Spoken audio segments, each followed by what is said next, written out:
Quando falamos sobre a história da ciência, lembramos de grandes nomes como Albert Einstein, Stephen Hawking, Carl Sagan, Isaac Newton e suas contribuições no meio científico. Mas durante a história, outros grandes nomes como Rosalind Franklin, Margaret Hamilton, Mary Jackson e Marie Curie também contribuíram para o avanço da ciência, mas provavelmente você não deve ter ouvido falar sobre elas. Olá pessoal, sejam muito bem-vindos ao canal. Eu sou a Maria Luísa, curso Licenciatura em Química, e esse é o primeiro vídeo e o início da primeira série aqui do canal. Essa série conta a história de grandes mulheres que contribuíram para o avanço da ciência. Serão 3 mulheres por vídeo, então sem mais delongas, bora começar! Eu não podia deixar de começar esse vídeo sem falar da icônica Marie Curie. Isso mesmo, a primeira mulher a ganhar um prêmio Nobel, Marie foi responsável pelos estudos sobre radioatividade e pela descoberta de 2 elementos. Maria Skłodowska, mais conhecida como Marie Curie, nasceu na cidade de Varsóvia, na Polônia, no dia 7 de novembro de 1867, na época em que parte da Polônia era dominada pelo Império Russo. Filha de um professor de matemática e de física e de uma diretora de escola, Marie ingressou no sistema educacional da Polônia aos 10 anos e sempre mostrou ser uma aluna brilhante. Porém, com toda a situação que a Polônia estava vivendo naquela época, Marie não pôde ingressar no ensino superior, porque lá eles não aceitavam mulheres. Então ela trabalhou muito como professora e educadora de crianças de uma família e conseguiu mudar para a França e estudar na renomada Universidade de Sorbonne.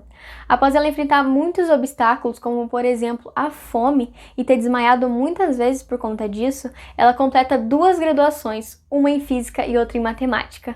No ano de 1894, ela conheceu um físico chamado Pierre Curie, enquanto utilizavam no mesmo laboratório na França, e um ano depois eles se casam. Marie tentou voltar para a Polônia após conseguir os seus diplomas, mas infelizmente a Universidade de Cracóvia não aceitou ela de novo pelo fato de ser mulher.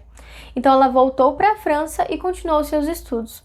Lá ela sofria muita xenofobia, por isso ela optou trocar o nome dela de Maria para Marie.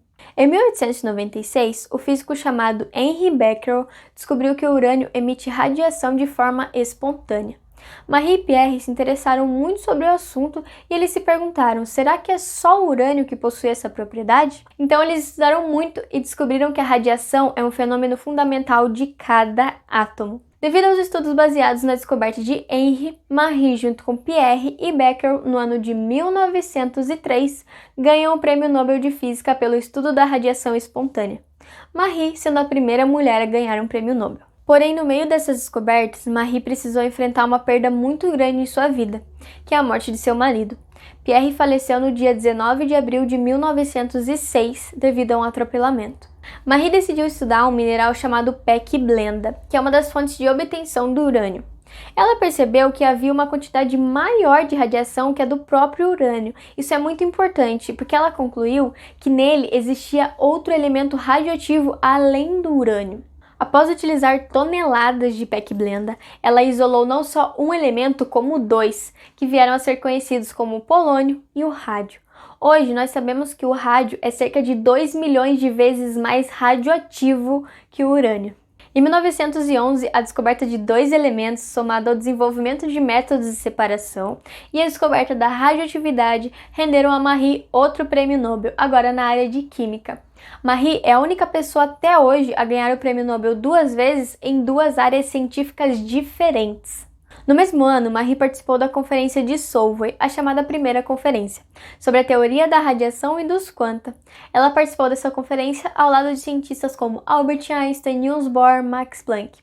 Marie foi a única cientista mulher a participar da conferência. Infelizmente, na época era desconhecido os efeitos da exposição a doses excessivas de radiação sobre o corpo humano.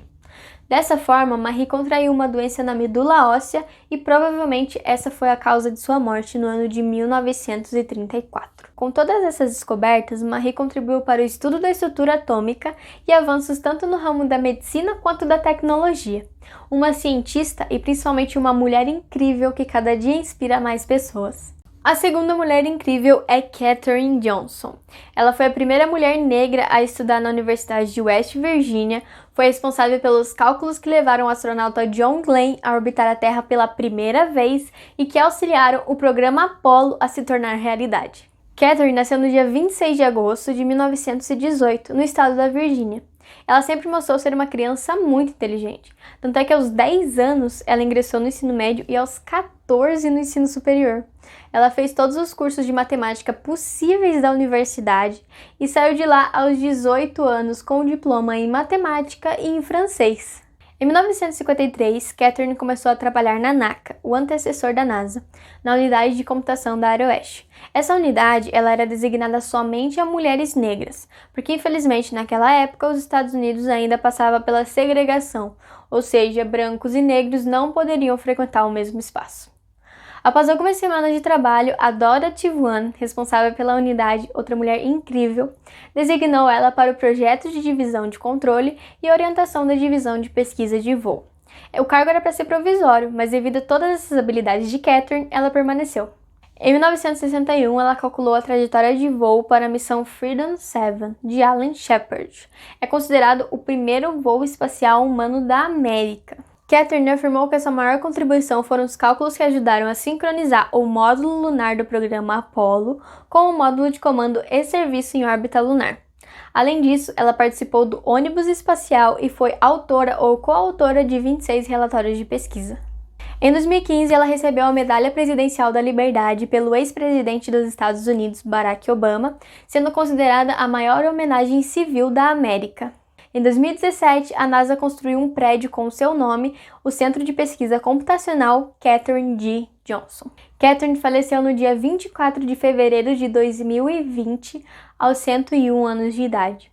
Catherine é um símbolo de representatividade que abriu portas não só para que outras mulheres negras pudessem participar de programas da NASA, como tivessem a grande oportunidade de estudar. Eu vou fechar esse vídeo falando sobre a mãe da química, mas infelizmente ela não entrou oficialmente para a história. Isso mesmo, eu estou falando de Marie-Anne Lavoisier. Marie nasceu no dia 20 de janeiro de 1758 e sempre se interessou pela ciência.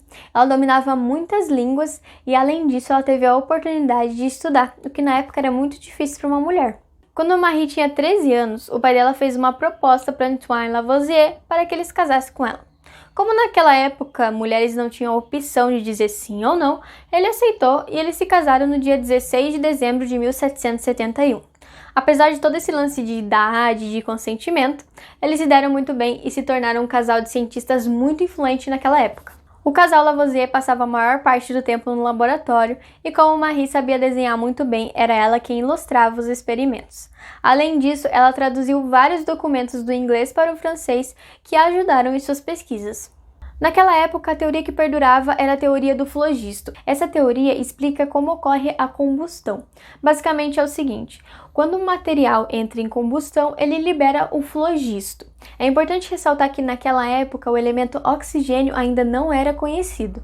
Marie traduziu várias obras sobre essa teoria, o que foi muito importante, porque na medida que ela ia lendo, ela anotava os erros de química que eram cometidos.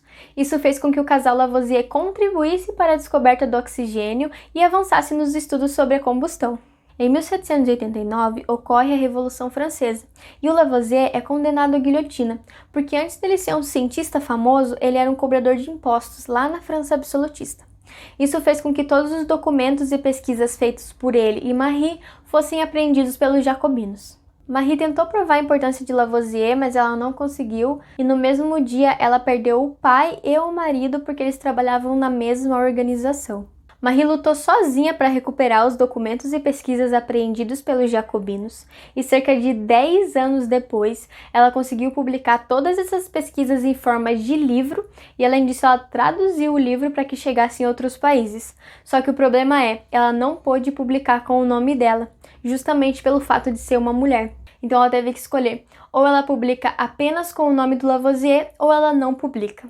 Mas com isso, Marie trouxe a química moderna, com o Tratado Elementar da Química, desconsiderando a teoria do flogisto, trazendo uma nomenclatura química universal, o princípio da conservação de massas e o método quantitativo e de medições sistemáticas. Marie merece ser conhecida e ser lembrada. Graças a ela, a química pode se estruturar e a ciência teve um avanço muito significativo. Então é isso, pessoal. Eu espero que vocês tenham gostado e até o próximo vídeo.